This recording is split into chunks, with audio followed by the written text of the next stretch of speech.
In today's video, I'm going to teach you how to print an income statement in QuickBooks. An income statement, also called a profit and loss, shows your income, expenses, and net profit for a specific period, and QuickBooks Online makes it quick to generate and print. First, sign into your QuickBooks company and look to the left-hand navigation. Click Reports. This opens the Reports Center, where all standard reports live and where you can search by name. At the top of the Reports page, use the search bar and start typing profit and loss. As you type, QuickBooks will suggest the report. Click Profit and Loss to open it. This is the income statement. Same report, different name, so you're in the right place. Before you print, choose the time period you want to see. At the top of the report, open the Date Range menu.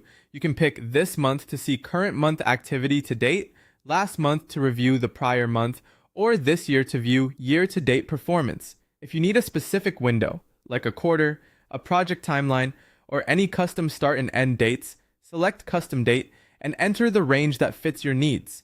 After setting the dates, click Run Report to refresh the numbers. Give it a moment to update so you're sure you're printing the latest data. Take a quick look at the report on screen.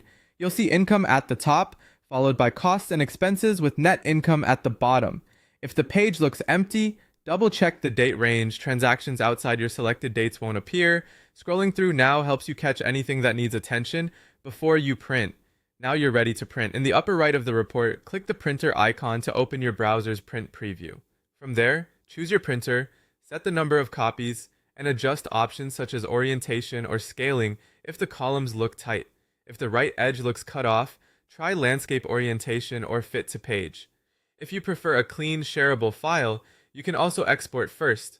Click Export, choose Export as PDF, save the file to your computer, and then print the PDF using your usual PDF viewer. Exporting to PDF helps preserve formatting and is a good option if you plan to email the statement or keep a digital record. Before you finalize, confirm the date range appears at the top and the totals look right. If something seems off, cancel, adjust the dates, click Run Report again, and repeat the print or export step. That's it. You opened reports, found profit and loss, selected the correct date range, ran the report, and printed it or exported it to PDF. Use these same steps anytime you need an up-to-date income statement for meetings, reviews, or your records.